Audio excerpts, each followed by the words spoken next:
Look, I get it. Writing is hard, and teaching writing, that's really, really hard.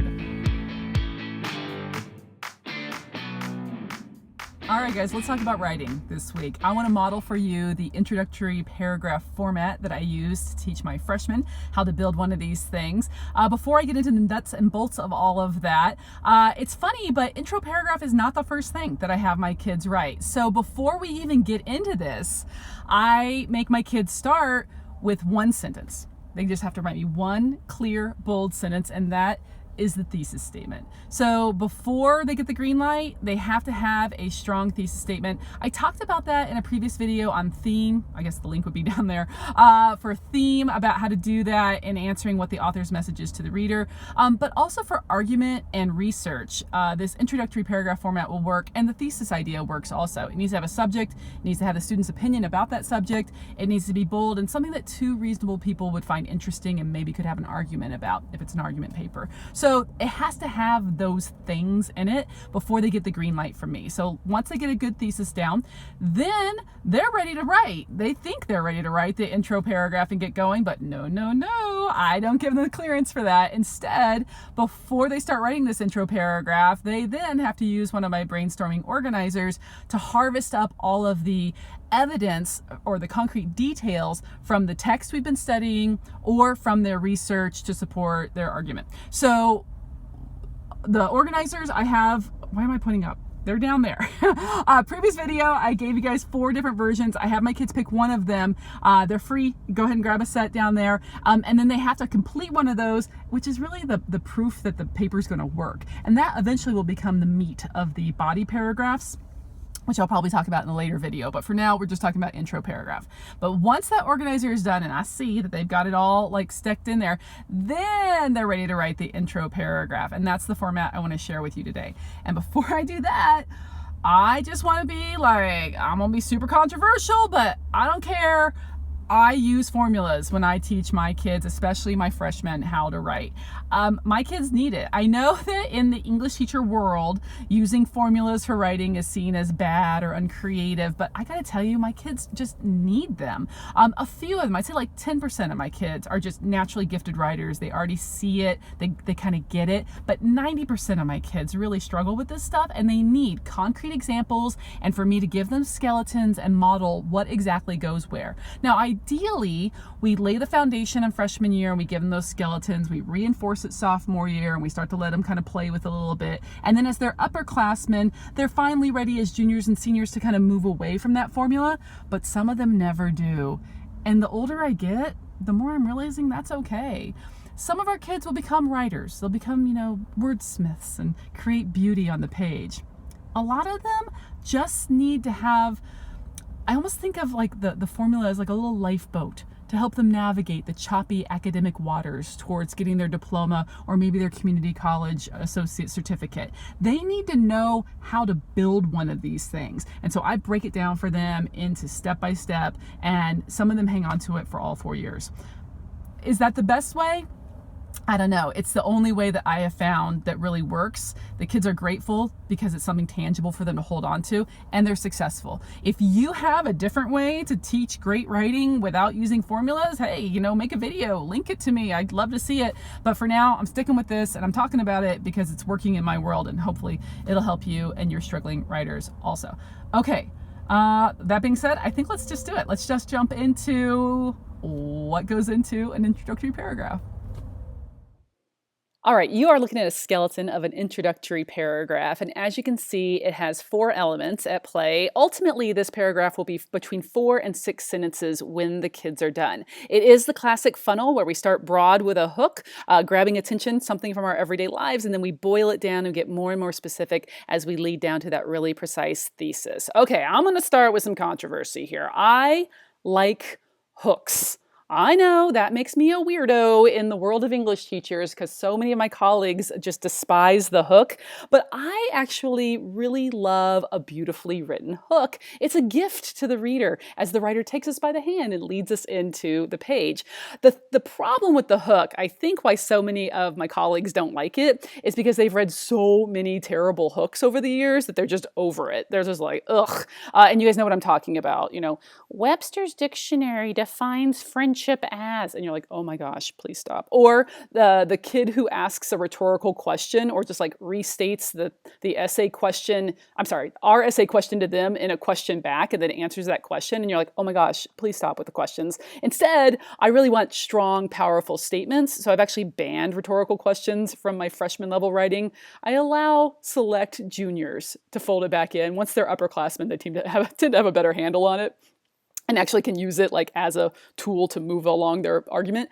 But ooh, not a hook, and not for freshmen. That's just my bias. But anyway, the ones I have them do, I teach to them, are launching with an analogy or metaphor, making an interesting comparison. Maybe they research a famous quote, and of course include citation, that connects to what they're going to be talking about. They could take a cliche and turn it upside down. A fresh spin on a cliched idea definitely perks up my ears, or launch with a shocking statement. If a kid gives me something and I read the first line, I'm like, oh, how are they going to prove that? This ought to be good. Then I'm hooked, right? Then I'm pulled in. And that's exactly what the hook is supposed to do. So I encourage us to teach our kids how to use those, and it'll improve their writing and make it glorious for us. Side note, by the way, on the SAT, the College Board does not reward use of the hook, which gives more ammunition to the other side. I'll just put that out there. I don't care though. I teach my kids to still use it. My juniors, I tell them it's optional. If they've got time, great. If not, so be it. Okay, but that's neither here nor there. Let's get on to the typical introductory paragraph. So after our hook, which is just one sentence, we then slide into the bridge, which can be a full sentence, but more often it's more like half a sentence. And the job of the bridge in lit analysis is to introduce the author and the work to be discussed, the poem, the short story, the novel, what have you. Or if it's argument or research, well, then we're identifying and introducing the controversial issue or identifying the topic to be discussed. Basically, the bridge is there as a little half sentence to sort of smooth the transition between the hook, something from our everyday world, into a summary of the work to be discussed as we're getting more narrow and refined on what our topic's going to be here. So the summary is about 2 or 3 sentences. I tell my kids if they start writing a 4th sentence of summary, they need to stop and step away and then come back when they're fresh and they edit that down, because 4 sentences of summary is way too much. 3 sentences is more than enough. They can often do it in 2. But basically, in those 2 sentences, I want my kids to give me the background information that somebody who is not familiar with the issue or hasn't read the book would need to know in order for this particular essay to make sense. So boil away all the fluff and the extra stuff that that person wouldn't need and just tell me what is essential, necessary to know in order for this part, the thesis, to make sense. And that brings us down to the last sentence of the introductory paragraph, which is your thesis statement. It is one sentence that clearly and directly answers the essay question that I asked.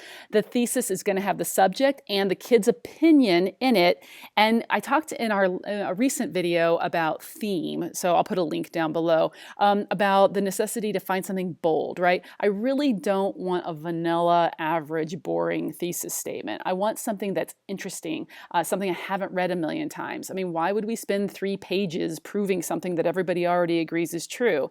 Instead, a really great thesis needs to be insightful, bold, something that 2 reasonable people could have an argument about. That's what makes her a really great thesis. Okay, so those are the elements at play for an introductory paragraph. And again, it's going to be about 4 to 6 sentences by the time the kid is done. All right, now, spoiler alert is coming up. I'm going to show you how all of this works in like a complete paragraph, piece of writing, but I want to warn you, I'm using James Hurst's magnificent short story, The Scarlet Ibis, for this. So spoiler alert, Spoiler alert, if you have not read the story, you might want to pause the video because I'm about to ruin the ending for you, and it is a magnificent ending. So I would encourage you to stop, go read that story, and then come back when you're ready. But if you're game, here we go. Don't say I didn't warn you. All right, here is what it looks like in class. So after my kids, my freshmen, have read and we've dissected and we've worked with the Scarlet Ibis, I showed them what an introductory paragraph looks like on that story. So I'm going to read this one to you. I know it's weird. I don't usually read to you from the screen, but I just want you to hear it and feel the flow of how these four pieces work together. So I'm going to read it to you just like I read it to my kids in class. Okay, here we go. Love is a toxic medicine, holding the ability to both heal and harm. In James Hurst's short story, The Scarlet Ibis, the narrator, known only as Brother, discovers this painful truth as he fails in his attempt to help his little brother Doodle. Since birth, Doodle has been weak and disabled, unable to perform normal daily functions such as walking, running, and swimming. Dissatisfied with this situation, his older brother decides to teach him all of these physical activities, pushing Doodle further and further until one day he dies as a result of the physical strain. Ultimately, Hurst uses the complicated relationship between Doodle and Brother to show that love always contains some drops of poison. Ooh, I don't know about you, but that is a paper I want to read. So it's got flow. It's a good model. It's not perfect, nothing's perfect, but boy, if I could get my freshmen, heck, if I can get my juniors to write with that fluidity, and that precision, I am all about that. That is my end goal. So I use this as a model with the freshmen, and then we pick it apart. We talk about why it works, why I chose it as a sample, and then I give them another copy of it so that they can keep in their notes. So this is a handout, and actually the slides that you're seeing and this handout, if you click down below in the comment or in the little descriptor area, you can grab a set of these also. You just have these. But this is a handout I would give the freshmen that has that paragraph so they can keep it. And then it has the 4 parts labeled. And then if you look at your assignment piece, I use this as a training ground to help them do their own. So the way it would work is we would talk about the Scarlet Ibis in class, and then I would use a different short story we had recently read, and then do one together as a full class. And then I would give them this assignment where I would have them maybe work in teams of 2 to either pick the Scarlet Ibis or another short story and build me a fresh introductory paragraph. And then eventually, maybe 2 stories from now, I would have each kid individually write me this introductory paragraph. I'm hoping that's helpful to see a model of what the final product looks like and the sort of ingredients that go into it. If you want a second example of a finished intro paragraph product, I have one for Langston Hughes's Thank You Ma'am that I also use at the freshman level. So that story's great. If you don't know it, it's great for understanding symbolism and having them look at biblical allusion. So if you're needing to cover those, Thank You Ma'am is a wonderful tool for that. I'll put a link down there for you guys as well. And I have another completed intro paragraph model and assignment just like the one that I did for Scarlet Ibis in the video. Very, very similar structure. You can check that out at that link down there. After talking about all this week, I'm just left with the reminder that writing is really hard. It's kind of what makes it awesome, in my opinion, because if it were easy, then it wouldn't be valuable. But boy, it's hard, and teaching writing is really, really hard. Our kids need models, and so hopefully this will be helpful for you in that. I'm sure I will come around soon and build the how to write a concluding paragraph video, and I'm sure I'll do one for body paragraphs eventually. I wish I had a more set schedule, but basically I'm just making videos on topics that I feel interested in talking about each week, and this week I just felt like talking about introductory paragraphs, so that's what I did. If there's a special topic you want me to address, definitely leave me a comment below. Otherwise, I'll just see you next week and we'll see what I come up with. All right, have a good one. Bye, guys.